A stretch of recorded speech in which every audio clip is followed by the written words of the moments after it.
Retour sur le plateau de Direct Investisseur, toujours en compagnie de Tarek El-Mari, le patron de Crescendo Trading. On parle évidemment de ce qui va se passer aux États-Unis cet après-midi, le non-farm payroll. On était jusqu'ici sur une très bonne dynamique au niveau de l'emploi, à contrario un peu de ce qui se passe actuellement sur la bourse. Est-ce que ça va durer? On sait qu'en tout cas la Fed est data dependent, ça veut dire que si on a de très bons chiffres, au niveau de l'emploi, ça justifie que la Fed continue son mouvement, ça ne sera pas forcément très bon pour les marchés. Ouais, donc on a clairement 3 hausses de taux qui sont attendues par rapport au Fed Fund. Et s'il y a des bons chiffres, exactement, on aura des hausses de taux qui vont se confirmer. Donc c'est vrai que des très très bons chiffres de l'emploi américain ne seront pas forcément des très bons chiffres pour les actions, pour les marchés. Donc c'est les fameuses périodes où des très bons chiffres et les marchés baissent.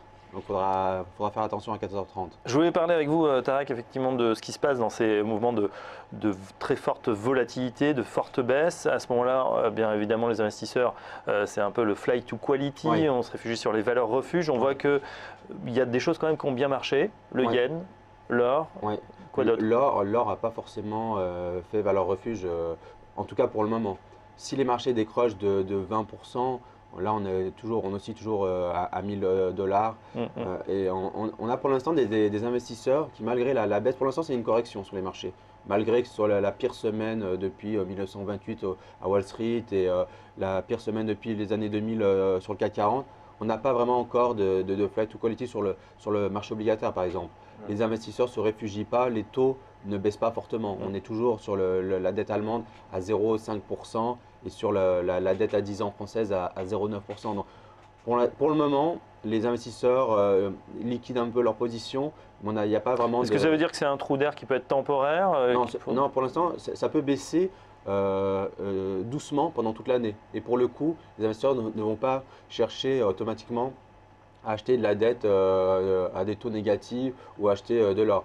Généralement, c'est quand il y a des gros décrochages que les investisseurs paniquent et après achètent des valeurs sans rendement ou alors des valeurs refuges comme l'or. Pour l'instant, les investisseurs restent néanmoins assez calmes. L'or néanmoins, Fabrice, c'est clair, vous faisiez bien de le souligner parce que c'est vrai qu'on n'est pas encore sur ce statut de valeur refuge. Ça fait bien longtemps, notamment on l'a vu, que ce soit en octobre ou en novembre, les cours de l'or fortement décrochés et ça dure depuis plusieurs années maintenant. Mais c'est vrai que depuis le début de l'année, les marchés actions perdent 4-5%. L'or symétriquement en gagne 3,5%. C'est plutôt un bon signe positif. Et puis ce qui est intéressant techniquement parlant, c'est qu'on sort de cette phase de consolidation que vous voyez à l'écran. C'est une phase de consolidation qui avait pris la forme d'un rectangle, une consolidation latérale. On a déclenché ce rectangle il y a quelques jours et là on pourrait revenir, le mouvement que vous voyez à l'écran, ça pourrait correspondre à un pullback. Donc on pourrait avoir effectivement un retour d'intérêt vers l'or. C'est en train de se dessiner pour l'instant. Ça va être à confirmer. Effectivement, si le décrochage se poursuit sur les marchés actions, on pourrait avoir un retour vers les valeurs refuges qui ne le sont plus depuis un moment. Mais on a quelques stratégistes américains, notamment Mark Faber, qui est souvent pessimiste et qui essaierait d'anticiper pas mal de gros décrochages sur les marchés, indiqué que lui c'est vraiment le Dr Gloom comme on l'appelle. Il anticipe 40% de baisse sur le S&P et il recommande d'acheter de l'or.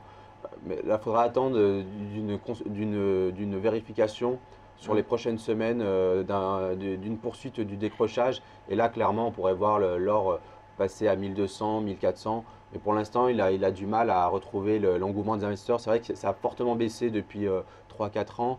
Et c'est difficile d'amener des investisseurs sur un produit. On se souvient qu'en tout cas, effectivement, la relique barbare, comme on l'appelle, avait fortement grimpé, atteint ses plus hauts en pleine crise, que ce soit 2008 ou 2011.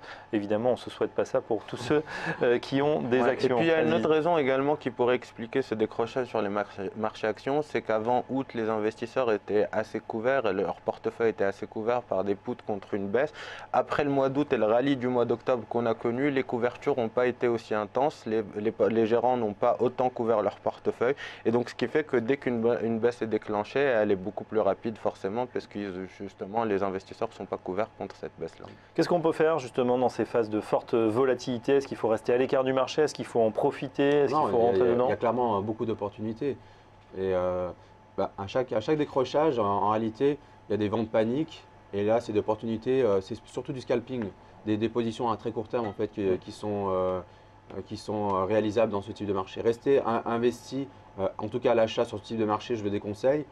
Donc des positions à la vente et à l'achat, mais uniquement sur du très court terme. Ou alors aller sur des actifs sans risque, mais avec très peu de rendement comme le marché obligataire. Et dans ce cas-là, aller sur le marché obligataire américain qui donne encore 2% de rendement, contrairement au marché européen qui est clairement en dessous entre 0,5 et 1%. Donc dans ces périodes-là, pour des personnes qui n'ont pas la possibilité de faire du day trading, du scalping, de ne pas rentrer, de ne pas s'exposer à l'achat, d'aller sur des produits sans risque, marché obligataire.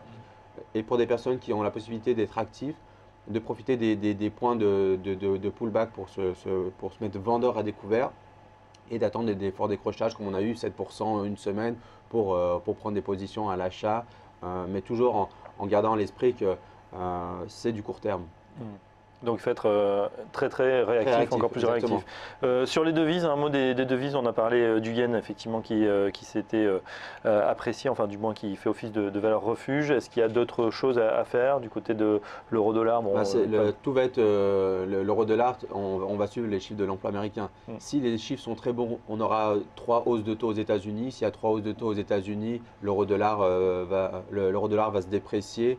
Donc ça va être sur les devises, c'est de suivre ce qui se passe au niveau de l'emploi aux États-Unis, au niveau des chiffres américains pour confirmer s'il va y avoir 2, 3 hausses de taux ou peut-être 4 hausses de taux aux États-Unis. Et dans ce cas-là, une baisse de l'euro-dollar. On est aux alentours de 1,0880 en ce moment. 1,0880, oui, effectivement. On a vu un beau rebond hier, alors parce qu'effectivement, les minutes de la Fed, le constat qu'on a eu à suite aux minutes de la Fed faisait état plutôt d'un discours plutôt dovish et accommodant.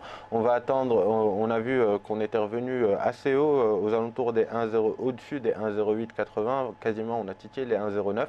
Et ce matin, effectivement, on a cette corrélation négative qui refait surface. Elle n'y était plus trop depuis le début de l'année, mais entre les indices européens et l'euro-dollar. Et donc on voit bien qu'on échoue de nouveau sur des niveaux aux alentours des 1,0920, 0,930. Et on pourrait revenir, vous voyez, alors je ne l'ai pas dessiné à l'écran, mais on le voit bien, on évolue dans une sorte de canal.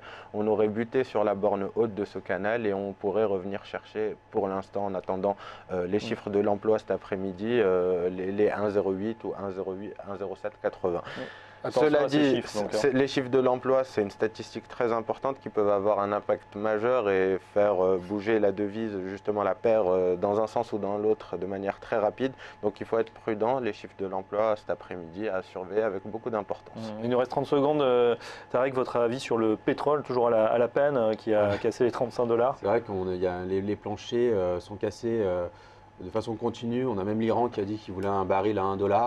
Donc il n'y a plus de plancher. On a atteint des niveaux plus bas que pendant la crise de 2008. Ouais. Donc, on a atteint plus bas de 12 ans. Ouais. Donc là, clairement, c'est un peu compliqué de faire des prévisions avec des acteurs qui sont plutôt dans une guerre des prix et on ne sait pas jusqu'où ça peut aller. Une guerre là aussi géopolitique, en tout cas. Il y a déjà des victimes, c'est sur le segment du high yield, on en parlait tout à l'heure, le segment du high yield aux États-Unis, sur les pétrolières justement, il y a des très forts dégagements et ça pourrait provoquer effectivement des turbulences puisque les ventes forcées entraînent des ventes aussi d'autres actifs. Merci en tout cas de nous avoir éclairé. Merci Tarek El-Mehri, le patron de Crescendo Trading, qu'on retrouve tous les vendredis, soit par téléphone, soit en plateau. Dans un instant, la suite, on va se diriger vers les bureaux du courtier Bourse Direct où nous attend Jean Amar. A tout de suite.